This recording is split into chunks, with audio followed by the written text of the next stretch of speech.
And I think that's the moment in time we are in right now, is we have this technology that we're figuring out how to really communicate the process, like the products around that piece. And at the same time, the technology itself is moving so fast underneath it that it's also making a lot of people scared to jump in and figure it out. Excited today to be joined by Justin Obney, founder of Obney AI. Justin is a fellow husband, father of daughters, and just an amazing tech guy overall. We got in today as it relates to AI and how it's actually affecting businesses in our community and what the upside is as we move along this journey. Hope you guys enjoy. Hey, it's Armin with Attract. At Attract Advisors, we offer accounting advisory, tax advisory, as well as financial management services.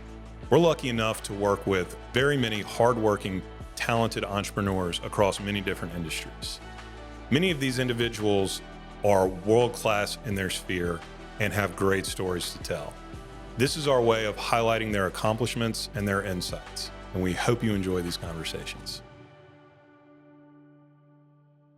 So Justin, Obney AI, I'm a business owner in Baton Rouge.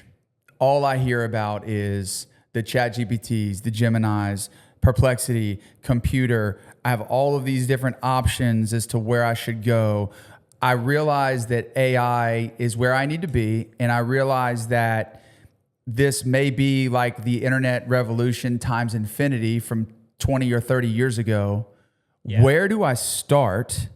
And how do I get past the idea that when I look at AI, I see a bunch of solutions. I feel like it's sometimes I'm searching for a problem for a solution. Man, this is great. That's great. Look, we see a lot of people coming to us and they're like, we need AI. And that's kind of where that statement stops. And we don't really get a lot out of that. Once we dig in though, what we really see in a lot of cases is what people are saying is like, in a lot of cases, they're saying we need automation. And they have this business, these processes, this way they think things should run. And now they're seeing this AI thing and they're getting told, oh, I can have that actually operate the way it does in my head. And this magical AI thing is going to get that done for me. But in a lot of cases, that just means they need automation. I have some sales or some customer service process that I got the playbook for and it just doesn't run the way I need it to. Can this magically make that happen? Well, if we just stop right there, what they're asking for in that case, in a lot of times, isn't even really AI. It's just some software. It's just some workflow, some processes that they think that they should be able to tie into and get this to happen now. And why they think AI is magically the solution is because we're getting this new class of tools that people are calling AI that can enable you to set up these workflows or these automations. But when those things are running, there's really not a lot of AI happening when I'm trying to like classify a QuickBooks invoice. If it's from this vendor, it should be tagged in this situation. Now, maybe there's some times in there where we need to do some fuzzy pieces, like, hey, figure out how you should classify this. Mm-hmm. And this is where we're starting to get in AI. I think a lot of people don't realize, they think AI and the model and the actual software wrapped around the model are all the same thing. The models are just doing these single tasks. Like they might answer a fuzzy question. Should I do this based off these criteria? You know, what type of thing should I categorize this as? Or in the real awesome situations we're seeing like the Coworks and Claude Codes, they help us do a fuzzy process. They help us execute that process. The way they do that is by writing software. And so I think that's a real important part to really help people understand is that AI is these models and these software that's wrapped around it.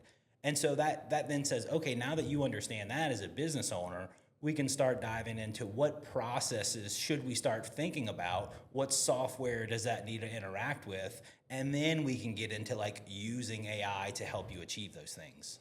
And it's interesting too, because like you said, it's always been software, but software 5 years ago to a lot of business owners means something completely different to software today. And so I do think that people are really leaning on that AI piece. Yeah. I think in my experience, you know, both at our firm here at Attract and then with our clients, is what you just said. They have a process. Maybe it's a commission calculation that gets like really complicated, whereby used to be Excel models, but there was still like a lot of errors and potential for that.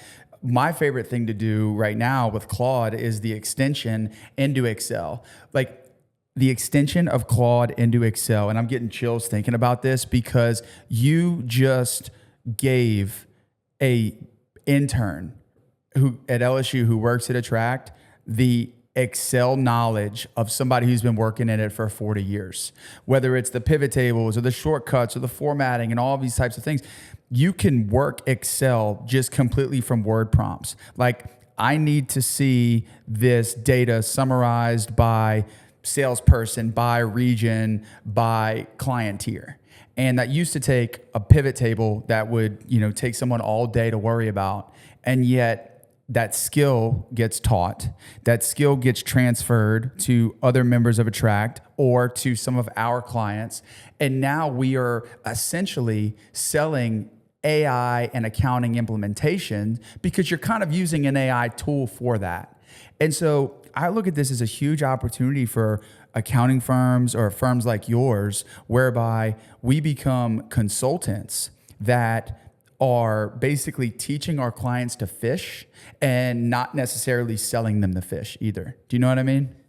I think you're getting around this concept that we hear a lot of companies talking about, like this, what does it mean to be this AI native organization? And I think it is, how do we take these new capabilities of this technology and we not just wrap them around the value that we're really kind of used to providing, but what kind of new values can we also provide when we take away all that other stuff that used to be like, I have to know how to do every single thing in Excel, like you just said. Now I really don't.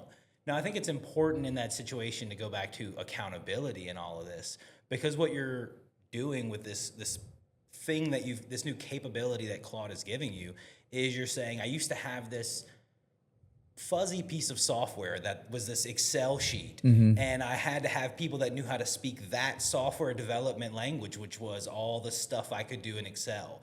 And now I'm lowering the barrier of having to know that, and I can put that in this your new graduates' hands and give them this new capability. And your goal is to take whoever used to have that skill and bring them up the value chain and say, what kind of interesting problems for our organization can we set them free on now that they don't have to do this other tedious thing? Is that kind of what you're getting at? Exactly. And even as a firm, we are even more so focused now on hiring people with high agency, which I think is a term that I hear you use a lot. It probably brought it into my vernacular. But hiring people with high agency such that they don't need these nuanced skills of analysis and data manipulation and things of that nature.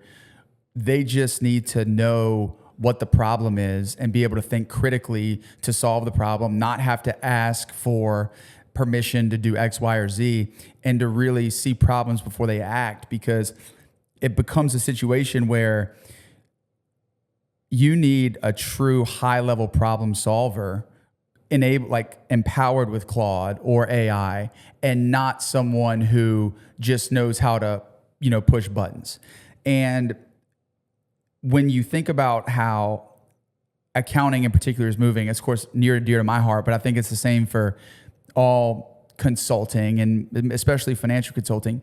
But what we're seeing is that the investment banks, the big four accounting firms, all of these established entities are no longer hiring finance and accounting students. They're hiring STEM students.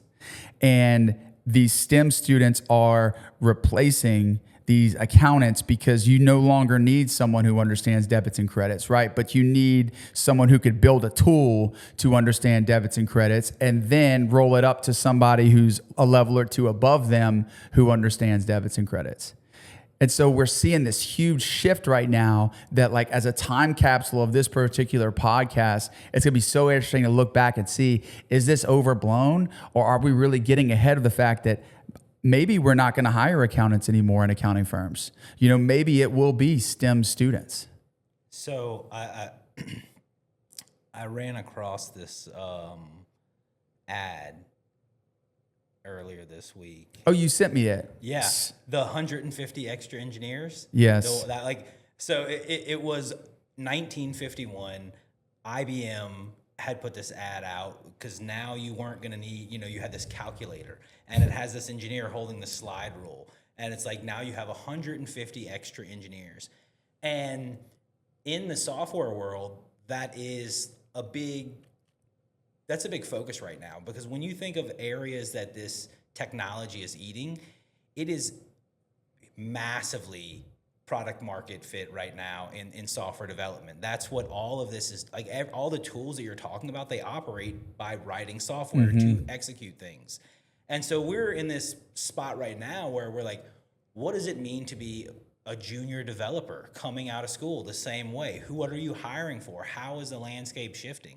And so I don't know as much on the financial side, but on the software side, I can speak to, we're reframing how we look at people as well. And we used to have a divide that would have been more the front end or the back end as the two sides, we would call it in most software development. But now we are looking from this kind of product person, this person that can take these tools, this AI native thing, and they can just go build things. Now, there is a danger in just going and building things. It's because we have to be responsible for those things. It would be like, okay, John, I'm gonna run your books, and I don't know how Excel works at all, but the last 3 times I went to the bank, the numbers were right, so I need you to trust me. We don't know what's going on in those books. Right. Like, you're not gonna feel very confident about that, Right. are you? But that's what people are doing right now with software. They're saying, oh, it's doing this thing, and at the end of the day, someone's gonna have to be accountable for that. Well, how do we make sure we train those people? And so we realize, okay, you're gonna have this massive value of putting this other group of people on rails and letting them go, but we also need people that are building the rails we're putting them on. And that's kind of this architect. And what we're really seeing in the training piece is we're going back to kind of an apprenticeship model as well of how you do that, because what you used to do to train is different. I used to go put this junior there and say, go work on this small project for a week. But now I have this tool that can do it in 10 minutes. And why would I wait a week to get something that's better in 10 minutes? So we're finding, kind of attack that labor problem. It's like more of an apprenticeship where you're putting that person with the senior thing and you're walking through, like working through the rails and enabling those other people. So all that to say, it's really unclear how the labor market is going to change across all these industries, but we're seeing that not just in finance, but in software, in law, and all of those things. And we're trying to kind of communicate how we see those, because if it can come for our market, and let's talk about why it's coming for software, because software has this this dialect that is verifiable. The code either works or it doesn't. And so like that's very powerful for these tools, because that's what they're based on, is being able to use existing information, historical information to verify things. Accounting feels like that's a verifiable thing. And so as all of these things become more and more verifiable, what you're doing in those industries and those roles is going to shift. But I don't really feel bad about that, because where I do feel very confident is in people's ability to always find some other level to operate at, because at the end of the day, all of this technology is for people, right? And so we went into a really kind of philosophical one there from your finance one, but what are your thoughts on that? I mean, I agree 100%. I mean, I've read that I think 60% of professions today didn't exist 40 years ago. I mean, you think about the software engineers and all these computer scientists and all these types of things. And, think about even over the last, 40, 50 years from an automation perspective, everybody used to work in the factories. And they said, oh, it's all coming for our jobs, the factory jobs. And then those factory guys leveled up to project managers, or maybe they leveled up to salespeople or whatever it might be. And so I think philosophically, there has to be some level of still human control over what it is that we're doing. And maybe you get so far that the humans would say, okay, this is enough. Like, this is existential. And again, digging deep into philosophy here, I think that's probably a little overblown. I think that there's a long way to go before we get to that point. Because let's take accountants, for instance, right? Everybody, AI is coming for accountants. We have had a job shortage in the accounting industry since 30 years ago. The Big Four put a big pyramid scheme in place such that only the partners at the top had enough money to really like live above average. And what it did was force all accountants to go be engineers or software engineers, things of that nature. So we have had a massive shortage of accountants. It's kind of like hard labor. Like, everybody's like, oh, I can't find anybody to come work on my jobs. And, politics aside, everybody, especially in our market, knows that it ends up going to some people who may or may not be legal in the United States, because capitalism found a solution because there was a void. And that solution at that point was bringing in labor from places outside the United States. I feel like AI right now is filling the gaps that were already around. And to that point, I know that you are a self-proclaimed star, not a college graduate. So what does that stand for again? Skilled through alternative routes. Skilled through alternative routes, and yet you are whether you like it or not, an industry expert in our market.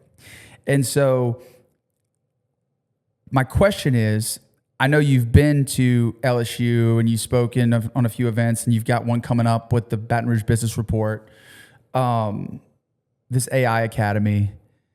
How are you coaching or advising young adults in the high school and college age range as it relates to them choosing a career and training and giving value to this society?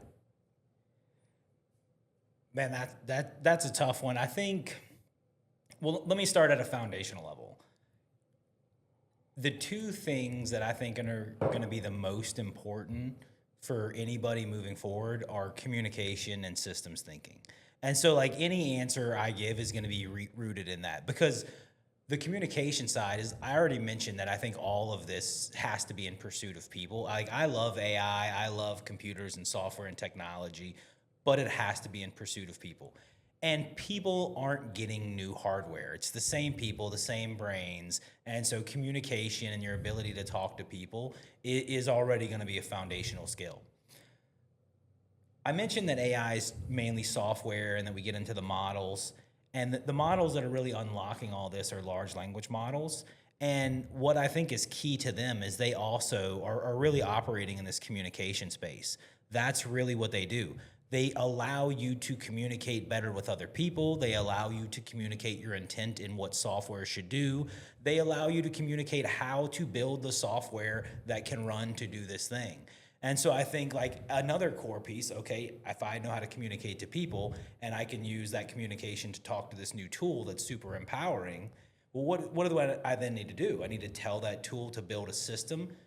What is that system's goal? Whatever I want it to be. That's when it comes and points back to me. And so I think the best thing that I could give some advice for a student is get better at both those two pieces, communication, systems thinking, but then really take the time to find out what you want out of it and how you can apply this new kind of capability to getting what you want.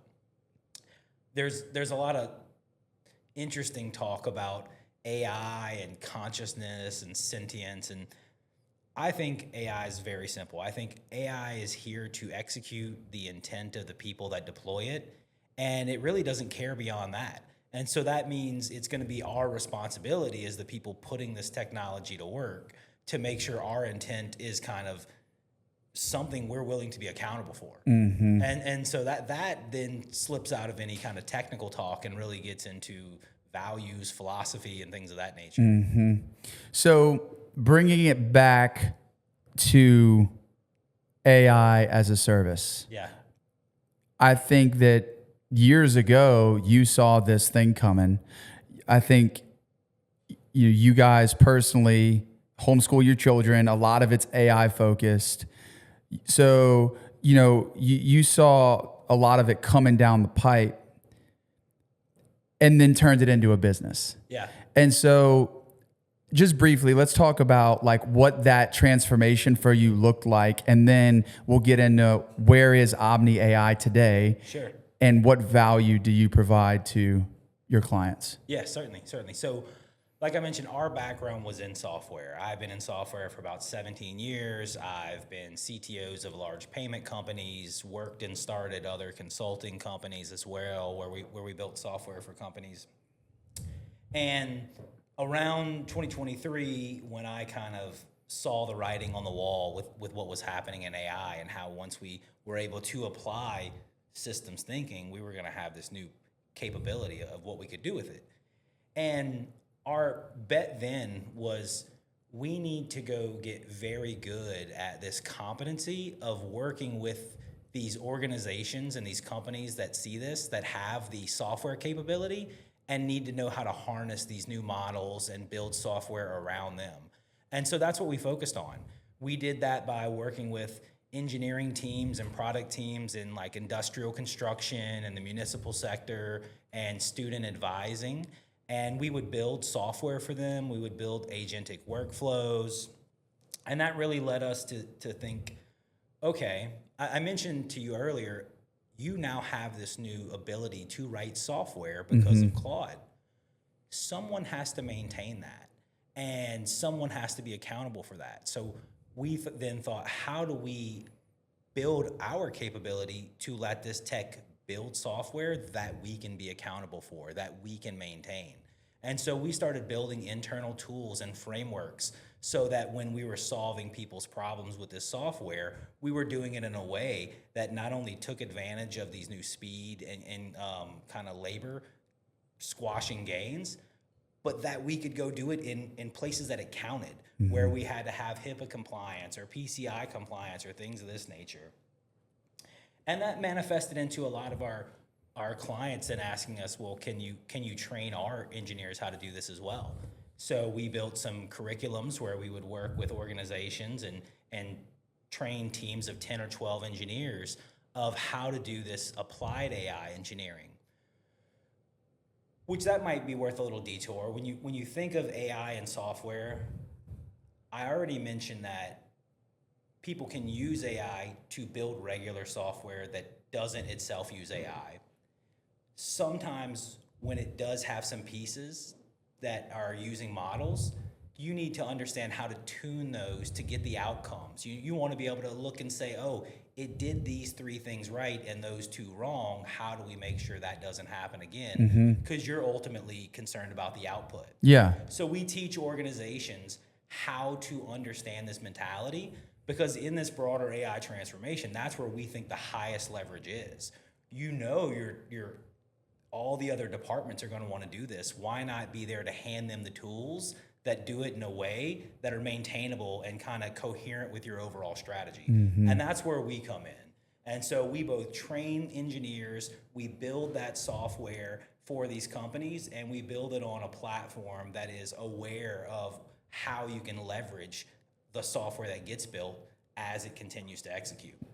And so when you say that you present to engineers, like I kind of shudder a bit because the word engineer to me is very, it's daunting, right? Like if I'm like going across with an engineer, I'm like, says the accountant. Well, I just feel dumb. Like I feel dumb when I talk to engineers. And so like for businesses out there that don't have an engineer or, a need for an engineer, what is it that Obney AI can do for them, if anything? Yeah. So the role that you're going to hear a ton about for this particular question is this forward deployed engineer. And we are figuring out where we are on that spectrum because even that isn't super clear. There are a lot of clients where we can do a version of forward deployed engineering and work wonderfully for them. Let me talk about this forward deployed engineer. And it's forward, Yes, like not yes, backwards, but forward. And I think it takes like a military, like a forward deployed base. Understood. Like someone that's in the weeds, that's down there sitting next to you. Because what you really want is you want this person to come in and you want to say, hey, I've got these 3 processes. Let's hook up these 4 things and let's just get this thing rolling. Yes. And then, you know what, I want you to come back in 3 weeks and let's build another thing on top of that and let's figure out what was wrong in this other component. And I think traditionally, the more I've thought about this feels like something that I thought would align with an MSP traditionally, but I don't know that I see a lot of them approaching it from that perspective just yet. And talk about MSPs, just for people who don't know the acronym. An MSP is a managed service provider. They're the people that set up your Office 365, get your licenses for different softwares, maybe do your telephone, your VoIP, and manage kind of your outsourced IT for the most part. And in this part, what we're really looking is, you have this knowledge or this information about your business and your organization, and you really want to harness that. I think that's more of like this managed intelligence layer is what you want. But that's a sacred thing. And so it's a lot different than me saying, I'm going to come in and hook you up with all these tools. Because if you go hook my competitor up with all those tools, like, no big deal. But if you come in and you map the way my business works for me and the advantages of that and how to turn that into this executable thing, I might have a different feeling if you go to my competitor right now with the same guy and start mapping out the same thing. And so it's unclear to me where that lands in the industry, but I think this role, this forward deployed engineer, is this person that does that. Our take on that forward deployed engineer is we would want to come do that as long as it was on the tech stack that we're building forward because of the choices that we made. And so we would probably be less open to coming in and just taking over any tech stack to just come be an agent of chaos. Now, don't get me wrong. I think there's a lot of interesting things you can learn from that as well. We get to see a little bit of that. We get to see some companies through some coalitions that we're part of, and they are just going full bore with an internal person that appears to be able to get that done. And there's some great signs from that. Like, one of them is going to all of their software and they're using Claude to build these MCPs because the interaction layer of that software is terrible. And they're like, oh, this is so painful. But if we can get this bit of data into this piece, it will be very valuable for people downstream. And talk about MCPs, because that was a piece of this whole thing that once I understood what an MCP was and how it worked, like the glass shattered in my brain. And I was like, I understand now. So the reason MCP helped you understand is because you were really understanding a software development principle called abstraction. And so an API is just a way to talk to software. But when people are building APIs, the person building them makes the decision of the shape of them. Well, there's a lot of different shapes that make it more complex to connect to like an AI tool like Claude. Mm-hmm. All an MCP is a way for you to wrap those APIs in a shape that makes it easy to connect to Claude. So it's easier to connect your calendar or your QuickBooks or kind of your Fireflies for meeting notes or something. And so that's what MCP was, when it stands for Model Context Protocol. And that might be worth talking about as well. When you're getting value out of these models, it's because you're stuffing additional information into the picture when you send it into the model. That additional information is called context. And so what these MCPs do is they give you a way to get more context to put into the window that you give to the model. That is the magic of AI. And so I've just described a little system. And so you can think about, oh, I bet if I engineer a powerful system, I can get better results out of that. So this is so good, because I've told you this before, the listeners, maybe all 10 of them who watch this, they know that Attract is very tech forward. You know, we pay for a lot of coaching and consulting and masterminds and all these types of things. And so I joined this mastermind called Driven, and it's very expensive. And it is probably like the top 100 entrepreneurs who implement tech and marketing and AI like front and center in their firms. And so for me, it was great because I was going to be the dumbest guy in the room, and I am, which is where I want to be. And I learned something that is like a specific use case of Claude and AI and how it could help my business. So I thought I'd share that with you. So proposal stage, right? Or the courting stage. So a client comes to us and says, hey, we want to hire Attract, or we're interested in learning more about your services. Do you have a deck that, you know, would you could give me some information on? Of course I have a deck, but I also have the meeting notes from the 2 or 3 times that we last met. I also maybe have some financial information. If your audit or something is posted online, your financial statement audit, or if you were recently featured in a business report article and all these types of things. And so I'm sure that other accounting firms are going to steal this if they ever watch. I mean, I didn't make it up, so it's not really stealing from me. So what I do is I put the deck together in Claude. I reference the meeting notes, of which I have an MCP built between Fireflies and Claude. I then upload the publicly published financial information, and then I prompt Claude to give me solutions to all of the problems that they noted on calls 1, 2, 3, and 4.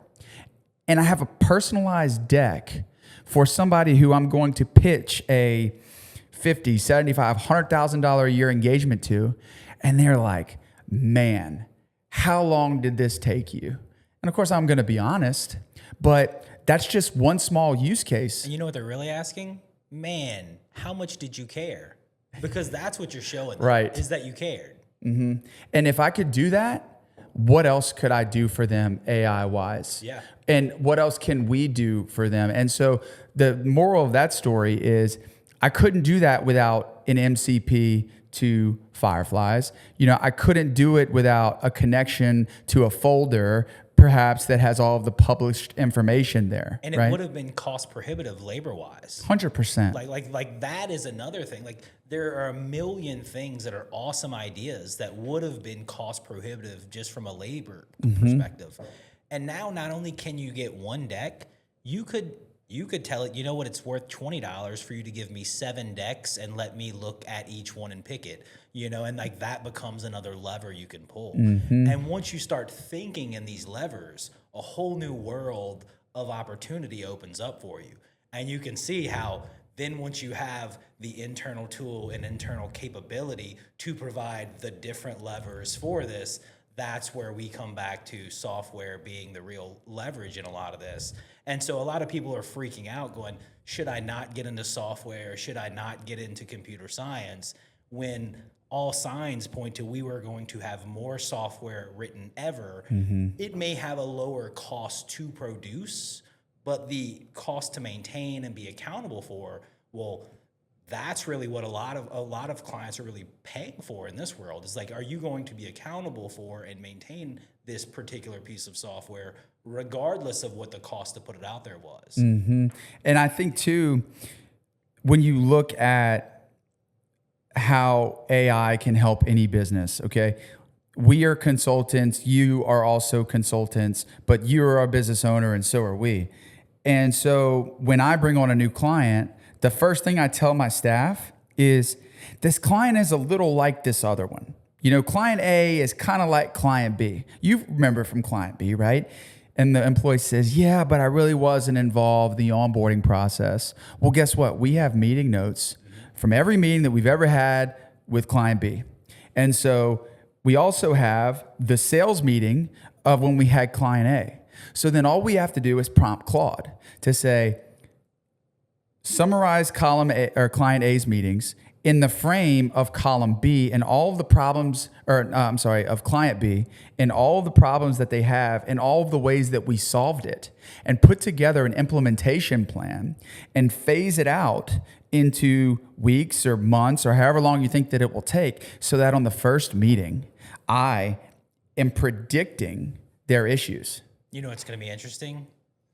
This is a fun prediction, and maybe we'll see. I wonder if there's going to be a moment where you're in a spreadsheet figuring out the distribution. So now you have a massive amount of time that you can decide what you want to do. You can either collapse that time to spend as many summarizations of clients to work through as possible, or you can reuse that time to let the person that's going to walk into that meeting do a bunch of warming up and kind of interacting and sparring, so that when they walk into the critical moment that they are just on. It's not that I had a summary, it's that I went through 3 mock interactions like this and I spent this much time working through it, and so maybe I could have only gotten 4 at that level. And so that's going to become maybe a differentiating factor, is how you are able to hit those moments that do matter and how much effort you're putting in getting there. And that's, again, a whole new world that we might not have thought about that. There might be a trainer for that kind of thing, a person that sets up the different kind of sparring sessions for your human interaction moments or something. And so it's gonna be an interesting world as these things start to evolve a lot more. And another thing that our clients have really struggled with over the years is keeping those accounts payable and accounts receivables clerks in that seat, right? It's like a highly transient thing. Our clients obviously provide services or sell things, and they send invoices to their clients. Or on the accounts payable side, they hire vendors or subcontractors or material suppliers, and there's accounts payable on that side. And having someone who can process invoices and bills, invoices to customers, bills from vendors, is just incredibly time consuming. So one thing that we've done recently is piggyback on true software, whether it's Intuit's native software or Bill.com or what have you, and just streamline the process. All bills sent from our vendors go to one inbox. And there's there's native AI within that inbox to say, scan the bill, look at the date, look at the services provided, look at the payee, look at the terms, when do we pay it, and look at the amount. And then build a record that goes straight to the accounting software, such that when I as the accountant am running an accounts payable aging, who am I going to pay this week? Well, it's already there. But what this software also has the capability to do is put these records into a queue, and then it could be routed for approval based on what project it's on or what dollar it's for and things of that nature. And our clients love it. And it's all it is software, right? Yes. All it is software. That is a quote right there. All it is all you got to do. Look, I know there's about 12 Navy SEALs over there. This is an M16. All it is an M16. Here you go. It's just a weapon. Like just because I gave you an M16, are you a SEAL?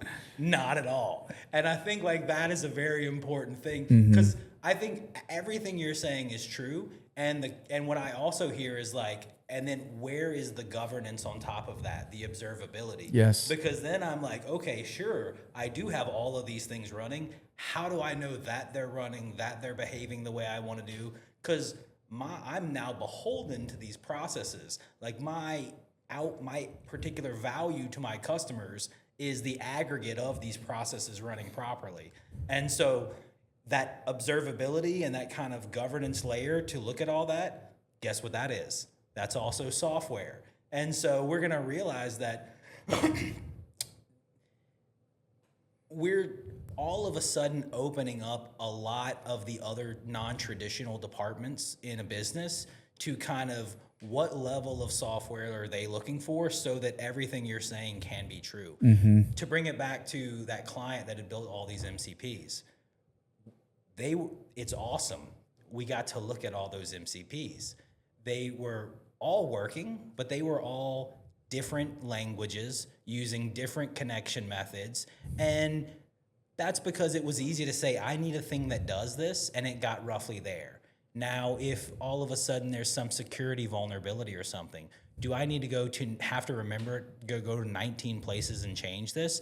And hope that there's not really 35 that are out there, that just 19 are in this folder that I happen to know about. And so this does come back to this accountability piece. And so I think we're getting a glimpse at all of the things for an organization you're talking about being way more tangible and in grasp. But we got to realize, like, we're not saying that this isn't still complex engineering under the hood. We're not saying that, like, making silicon turn into all of these things isn't still extremely advanced engineering.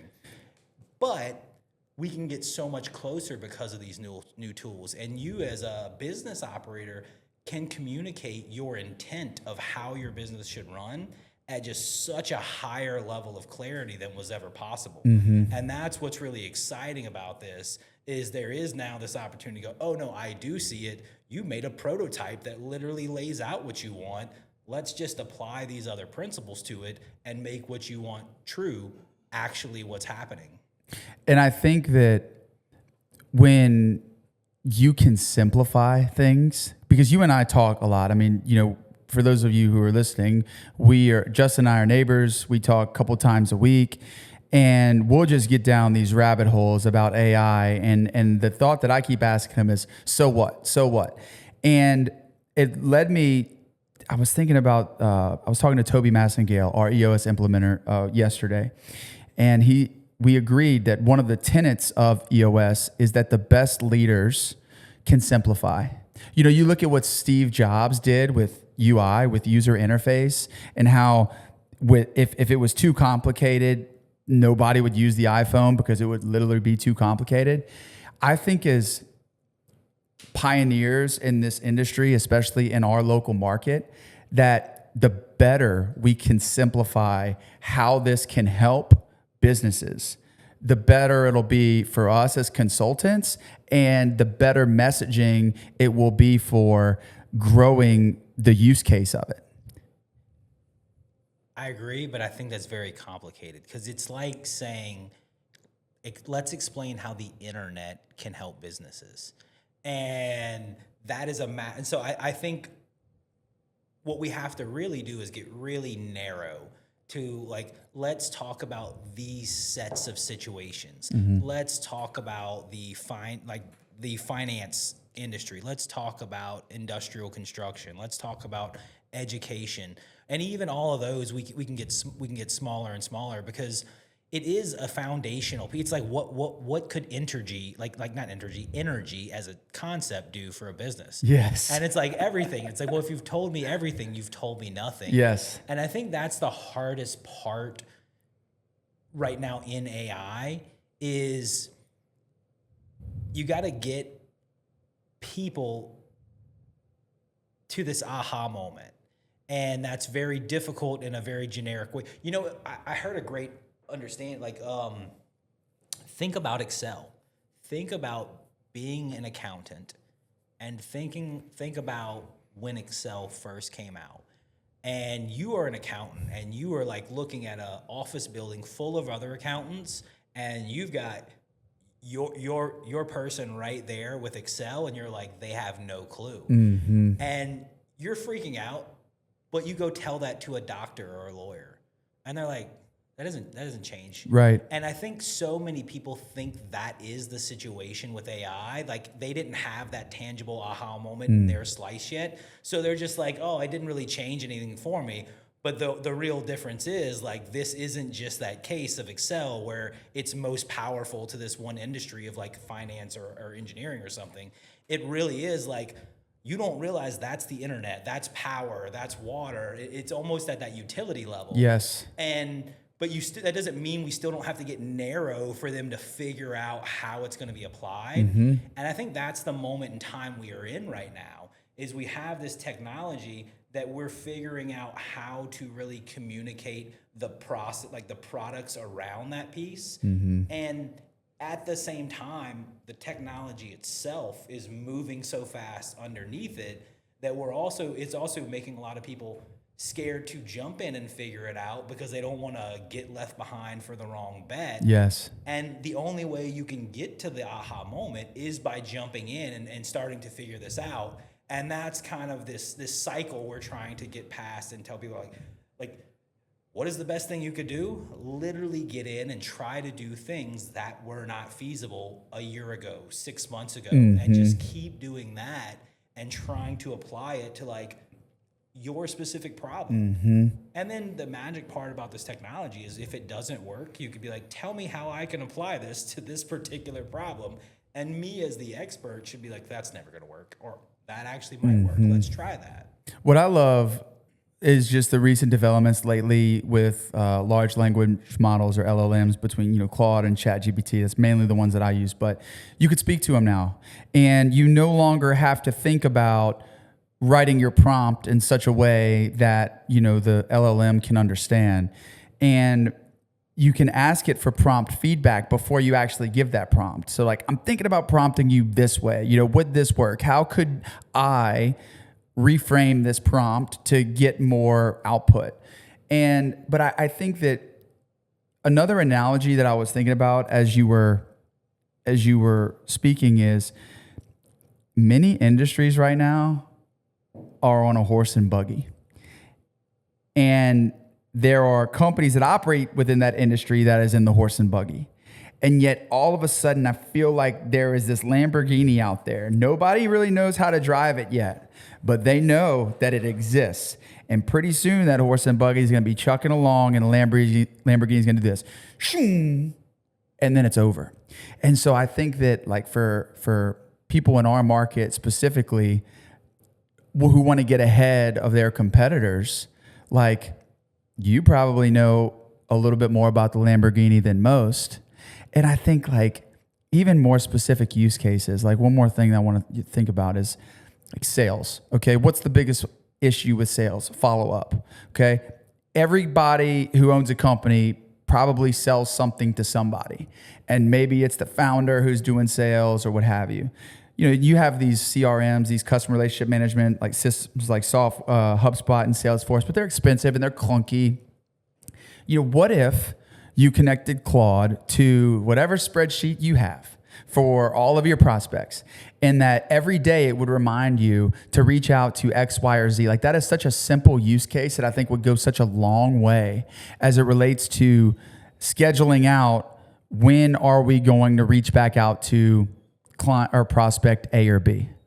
And so who is Obney AI's ideal client? Our ideal client are organizations that realize they need software for their business, and they need that software to be postured in a way that can take advantage of all the advances in AI technology. It is the best when that software can be built around maximizing the use of AI technology, whether that's taking away work from people that are having to do a ton of research and putting the right curated research in front of them, adding kind of interactive agents that are going to operate within the bounds of this system, understanding that agents are going to come shop on your behalf, and how do you meet them where they are. Organizations that see that future and need the systems or need the education to build those systems internally are the best people to work with from our perspective. So are these private companies? Are they foundations? Are they nonprofits? It's a lot of enterprises. It is some nonprofits as well. So I'll give you a couple examples. One nonprofit that we work with does student advising, and they run these programs that really give students a lot of opportunity to enrich their profile and their capabilities. And then they do tailored advising where they build a profile of the student and they go research all these opportunities. They understand how financial aid stacks up, and they were kind of limited by the massive amount of labor of research on a per student basis. So we came in and helped them build that system. It does all of the research, but it still puts all of that result back in front of the advisors for curation and lets them still drive this kind of human interaction of that advising. And we've worked with industrial companies that do, let's call safety analysis in like industrial places, coaching up safety meetings, understanding how to build better profiles on the needs in the industrial safety world. Now, and then when you start to think about like maybe you need some agents, like we can operate there. I'll admit that is a very fuzzy term as well. I'd love to hear, I love asking like, what do you think an agent is, John? To me, an agent is a piece of software that can achieve or get through day-to-day tasks that normally you'd have to rely on a human to get through with a low level of cognitive function. Like, let's call it paper pushing or aggregating documents or taking a small piece of information from this piece of our workflow and applying it to another piece of the workflow, such that you are ultimately eliminating the need to hire someone for that seat who is going to show up late, is going to have a bad attitude at times, who is going to take a ton of PTO, who, is going to maybe leave for $5 more an hour, next month. Yeah. Agents to me are these teams of, let's call it a team of agents, like different pieces of software that talk to each other and ultimately under the puppet strings of a real life human who knows context, who knows ups and downs, pros and cons, has discernment to continue to train these agents to deliver day-to-day tasks to push the company forward. You are so much in the business operator mindset. It's really awesome. I love that.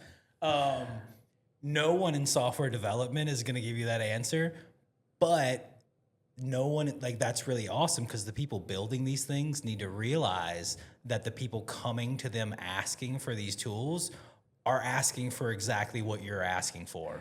Like, how does this help me as a business owner? Yeah. And I feel like AI companies in general should be thinking, how can I monetize this? So you said a bunch of great things in that, and I think like that's a great opportunity to walk a spectrum of terms that I think might be very valuable for people. You said workflows in that, you said systems.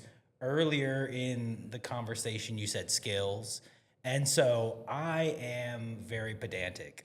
And so I think that's a great opportunity to walk through some of these terms and just to really talk about AI, maybe pull back the covers a little bit now that we've been chatting a little bit. So we've already established that what people call AI is often the software wrapped around these models. Mm-hmm. These models, we've had models for a long time. Mm-hmm. We've had weather models where we brought data in and we predicted the data of where the tornado was going to be or the hurricane. We've had financial models where we brought the data in and we predict the stock price at a certain point of time. We've had these models for a long time. They were hard. They were hard engineering problems that it took very smart people to even get them to operate and to work. It was complex machinery. LLMs came out, and they had this ability to take data in and produce text piece by piece, and that's where it really started. We realized that text that they produce piece by piece could be code that you could run, and that code could do something. And that's really the big aha moment of LLMs here, is that we can produce code from these models that can do things. Well, that is what the Coworks and the Codexes and the Claudes of the world are, is it's us taking this software that interacts with a model that either sometimes it used to just give us text back. Like 2 years ago, how crazy was that? Like, we got text, it didn't do anything. It said, go do this. Mm-hmm. And the text it said was correct. Well, once it said we can, instead of saying go do this, just write the code that does this. That was the co-work Claude Code aha moment for the world. So then we were like, okay, what can we do with this new capability? That's when we started getting into MCPs, skills, and all this. And we already talked about MCPs. A skill is the ability to take a set of tasks that maybe this intern or whoever does and say, hey, when you're writing code, I'm going to give you a concrete set of instructions to do this, write this kind of code to achieve this kind of outcome.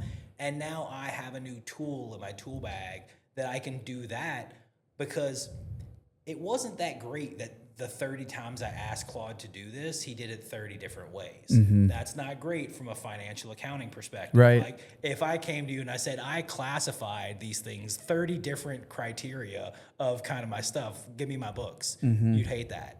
Absolutely. So skills start to attack that problem. Well, you said workflow then. So a lot of people conflate workflows and agents.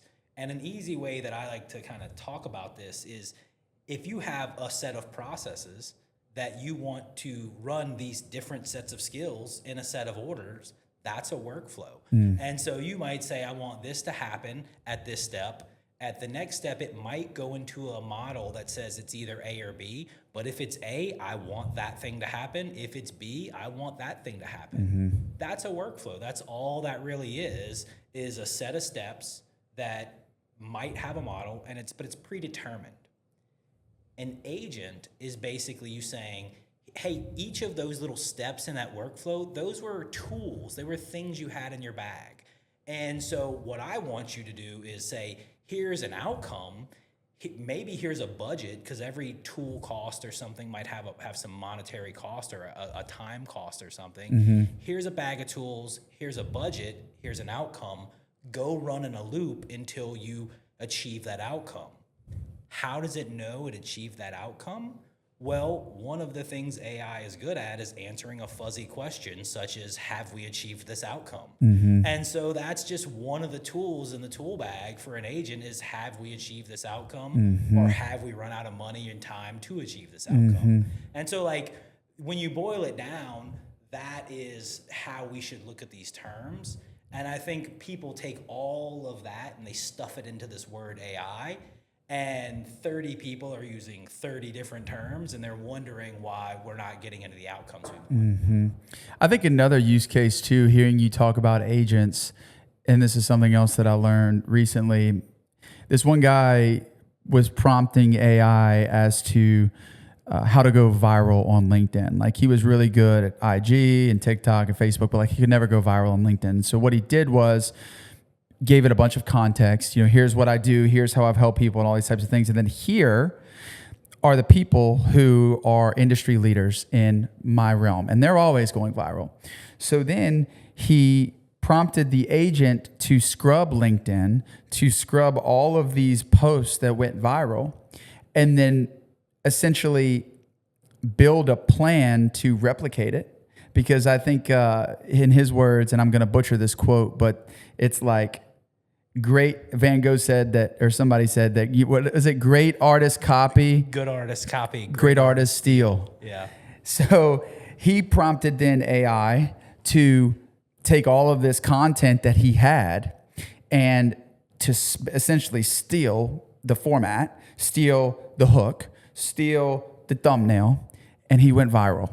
All from essentially stealing. And is it really stealing, Because is it really taking things away from the original poster? I don't know. All to say that a real live use case of an agent that I think as a business owner, I would pay someone a lot of money to set it up for me. Yeah. So I think we can pull that example apart into a lot of ways. One, well, let me ask you this question. As a business person, if you wanted to do that, what would you think how would you achieve that? Would you go to Claude, or would you go to find someone to set that up? Well, this is a great question. Knowing what I know now, would go to Claude. But there are a ton of business owners out there who don't know what Claude is. They're worried about security. They don't have the time to learn something new. maybe they're a business owner who has that strategy, but they work off their phone because they're always in the field. They haven't sat down at a computer in weeks or months, right?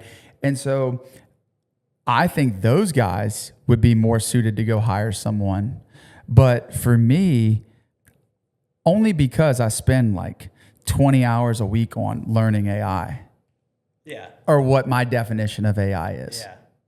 Yeah. So it's interesting because this becomes a value judgment, because I could do a lot of things here. One, I could try to use a tool like Claude that might get me some good results.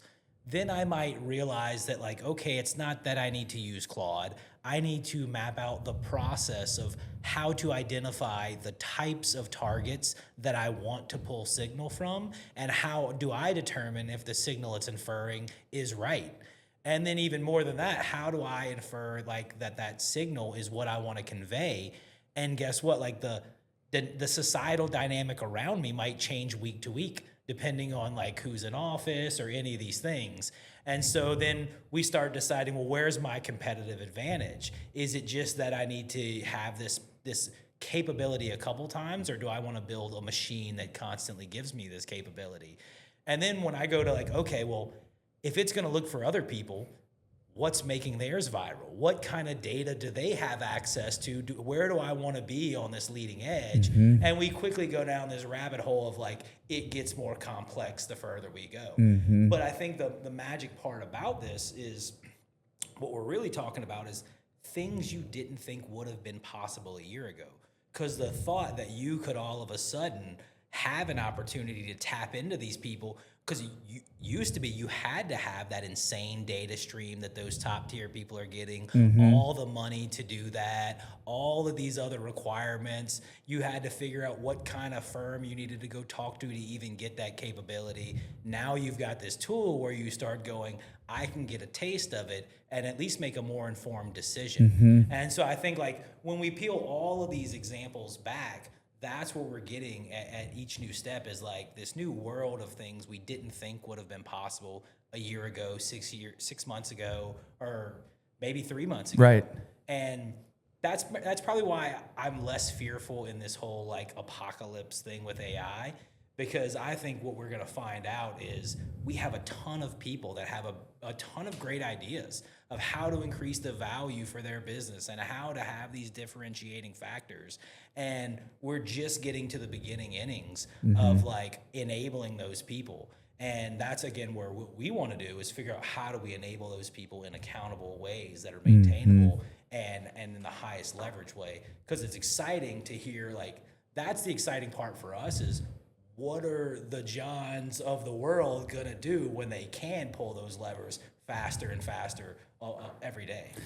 It's everything in business. Ever since, the Dutch tea company or whatever it was back in the day, like since the birth of capitalism, there's always been this competition among businesses for talent and workflows and software and delivery and follow-up and customer satisfaction.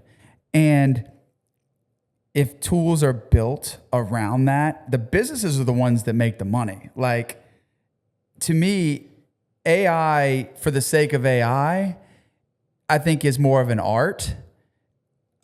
But at some point, it's going to get monetized, right?